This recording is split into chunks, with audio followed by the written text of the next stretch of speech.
విద్య కోసం విదేశాలకు వెళ్లాలనుకుంటున్నారా? America, London, Australia, Canada, ఐర్లాండ్లకు సరియైన ఎంపిక cloud career overseas. Best consultancy in Guntur. Cell number 9000564466.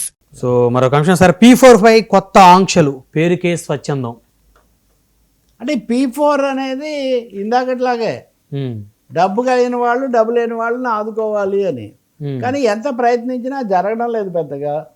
దానివల్ల అసలు లక్ష్యాలే టార్గెట్సే తగ్గించడంతో పాటు బంగారు కుటుంబాలని పెట్టారు. అంటే సహాయం పొందేవాళ్ళు బంగారు కుటుంబాలని, దాన్ని బడుగు కుటుంబాలు, బీదలు వాళ్ళని మంచిగా ఆ పేరుతో పెట్టారనుకోండి. గాంధీ గారు దరిద్ర నారాయణుడు అని అన్నట్టుగా, నారాయణుడు అయినా దరిద్రుడే వాస్తవంగా. కాబట్టి ఇక్కడ ఈ కుటుంబాల సంఖ్య కూడా తగ్గిస్తున్నారు. ఎందుకంటే అధికారులు, ప్రజాప్రతినిధులు మాకంత ఉత్సాహంగా స్పందన రావడం లేదని వాళ్ళు చెప్తున్నారు.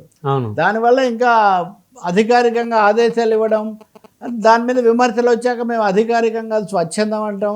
స్వచ్ఛందం కాదు కదా, కొద్దిగా గొప్ప వెంట పడితే కూడా ఈ పని సరిగ్గా జరగడం లేదు. అంటే రవి గారు ఇప్పుడు అసలు 2029 పేదరికం నిర్మూలిస్తాం ఎట్లనే చెప్పండి. అంటే ఇప్పుడు ధనికులు పేదవాళ్ళకి సహాయం చేయాలి అంటే అది వాళ్ళు అప్పుగా ఇవ్వాలా, లేకపోతే వాళ్ళు వ్యాపారాలు పెట్టుకోవడానికి వాళ్ళకి ఫ్రీగా ఇవ్వాలా? That again is a question. అంటే సహాయం చేయడం అంటే మామూలుగా దాన ధర్మాలు అనేది ఎప్పటి నుంచో ఉంది కదా. దాన ధర్మాలు చేయాలనేది ఎప్పటి నుంచో ఉంది, కానీ దాన ధర్మాలు అనేవి ప్రభుత్వాల ద్వారా ఆర్థిక విధానపరమైన అంశాలు కాదు. అవును, ధార్మిక సంస్థలు వేరే కేటగిరీ కిందికి వస్తాయి. అవును, ఐచ్ఛికము, స్వచ్ఛందం, మీకు ఇష్టమైతే ఇస్తారు, లేకపోతే లేదు, ఒత్తిడి లేదు. దాన్ని ఒక పథకం అని దానికి P4 అని పేరు పెట్టి దాంట్లో కలెక్టర్లను, వ్యవస్థలను అందులో చేర్చడం అది చంద్రబాబు గారి చాణక్యమే. వ్యాపారస్తుల్ని, డబ్బులు ఉన్న వాళ్ళందరినీ వస్తారని చెప్పడమే కదండి. మీరు ఎవరినేమి ఆంక్షలే మీరేమి ప్రకటించలేరు కదా. ఉదాహరణకు అప్పటి నుంచో కమ్యూనిస్టులో లేదా కార్మిక సంఘాల్లో సంపద పన్ను వేయండి, సంపద లక్షల కోట్లు ఉన్న వాళ్ళ మీద 2% వేయండి, అది 4% వేయండి, అది కదా పద్ధతి.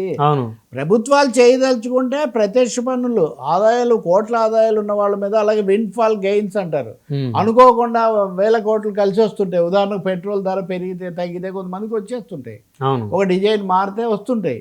సో విండ్ఫాల్ గెయిన్, తర్వాత వెల్త్ ట్యాక్స్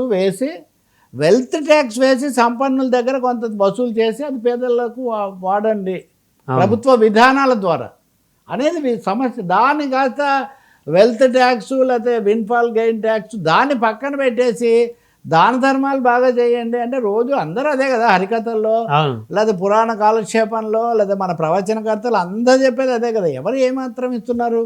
పైగా 140 కోట్ల దేశంలో ఒకరు అలా P4లు తీసుకొచ్చి చెప్తే అవుతుందా? చేసేవాడు కూడా అక్కడ ఎంత చేస్తాడో తెలియదు, కానీ ముందు నుంచే ఆయనకు ఒక ప్లాన్ ఉంటుంది.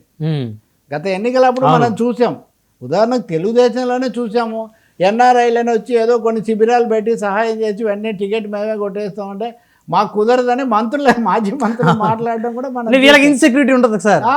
అందుకనే కాబట్టి సహాయం చేసే వాళ్ళని సహాయం చేయమనండి, వాళ్ళకి దాతలకు మనం నమస్కారం పెడతాం, కానీ అది కూడా జరగడం లేదు. ఇప్పుడు మన వార్త ఏంటంటే మీరు అన్నట్టు మంత్రులు, ఎమ్మెల్యేలు ఎవరైనా ఒక NRI దిగే నియోజకవర్గాన్ని బాగా డెవలప్ చేసి వాళ్ళ పేర్లతోటి ఏదన్నా కట్టడాలు నిర్మించి ఆ విధంగా చేస్తా ఉంటే వీళ్ళకి ఒక ఇన్సెక్యూరిటీ వచ్చేస్తుంది కదా సార్, నెక్స్ట్ టికెట్ అతను తన్నుకుని పోతాడేమో అనేటువంటిది. సహాయం చేస్తే పర్లేదు, రాజకీయ పేరాశలు, పొలిటికల్ అంబిషన్స్తో చేస్తే సమస్య వస్తుంది తప్ప సహాయం చేయడం చేయొచ్చు ఎవరైనా. ఇప్పుడు ఎంతమంది కళ్యాణ మండపాలు లేకపోతే బస్ స్టాండ్ షెల్టర్స్ కడితే, బస్ షెల్టర్స్ ఎవరు కాదన్నారు వాళ్ళు, కానీ ప్రతి దాన్ని రాజకీయాలతో ముడిపెట్టేసి దాంట్లో మంత్రులు అందరూ పాల్గొని దాన్ని కలెక్టర్ ద్వారానో లేకపోతే ఇంకొక రెవెన్యూ ఆఫీసర్ ద్వారానో చేయించడంతో దాని క్యారెక్టర్ మారిపోతుంది. సో ఇది కాస్త ఒక ఈవెంట్ అయిపోతుంది, పొలిటికల్ ఈవెంట్గా మార్చివేయబడుతుంది. ఒక ముక్కలో చెప్పాలంటే మానవతాపూర్వకమైన సహాయ కార్యక్రమంగా జరగాల్సింది కాస్త ఉద్దేశపూర్వకమైన రాజకీయ సందర్భంలాగా మార్చివేయబడుతుంది. పై అక్కడ మాట్లాడేవన్నీ రాజకీయాలే. ఇప్పుడు ఉదాహరణకు మొన్న P4 సమావేశ సందర్భంలోనే చంద్రబాబు నాయుడు వైఎస్ఆర్ పార్టీని భూస్థాపితం చేయడం ఇట్లాంటివి మాట్లాడారు. వైఎస్ఆర్ పార్టీని ఆయన ఎలా ఎదుర్కొంటాడో ఈసారి కూడా 11 వచ్చేట్టు చూస్తే తప్పకుండా వాళ్ళు చేసుకోవచ్చు, పార్టీలు ఎప్పుడు పోటీ పడతాయి.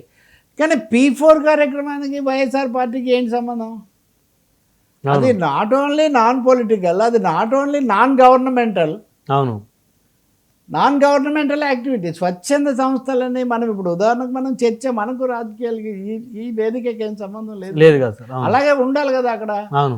వీటి అన్నిటి వల్ల సమస్యలు వస్తాయి. కాబట్టి ముఖ్యమంత్రి గారు వచ్చి ఓ పార్టీని తిట్టి ఓ పార్టీని పొగుడుతున్న వేదిక మీద నుంచి గణనీయంగా సహాయం చేసే బ్రహ్మనాయుడు గారు ఈసారి టికెట్ నాకు గ్యారంటీ, చంద్రబాబు గారే మొన్న చెప్పారని చెప్తారు. ఇది కూడా సమస్య.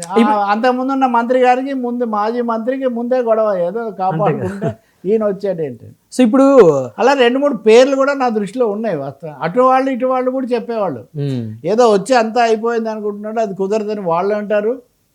కొంచెం మీరు చెప్పండి మేము బాగా చేసాము అని ఏదో అందరికీ చెప్తుంటారు కదా. చాలా ఎన్ఆర్ఐలు వచ్చి టికెట్లు తీసుకొని మంత్రులు అయ్యి సక్సెస్ అయిన చాలా మంది ఉన్నారు కదా సార్ మన ఎస్పెషల్లీ ఆంధ్రప్రదేశ్.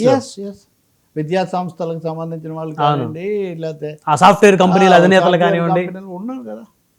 చేయమనండి, సహాయాన్ని ఎవరు కాదంటారు. కానీ ఇప్పుడు అదే కదా, ఇప్పుడు భూములు ఇవన్నీ ఇస్తున్నప్పుడు కూడా ఈ P4ను పథకంగా మార్చడంలో ఉన్న సమస్య అదే.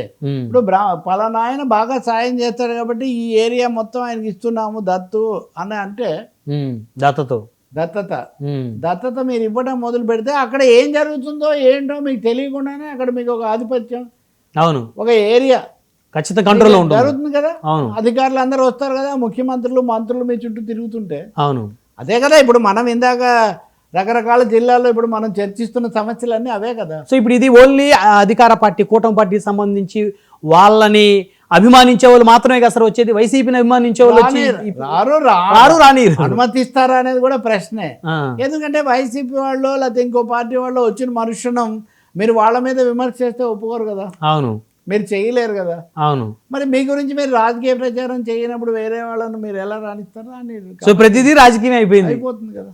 ఉన్నత విద్య కోసం విదేశాలకు వెళ్లాలనుకుంటున్నారా? అమెరికా, లండన్, ఆస్ట్రేలియా, కెనడా, ఐర్లాండ్లకు సరియైన ఎంపిక cloud career overseas best consultancy in Guntur. Cell number 9000564666.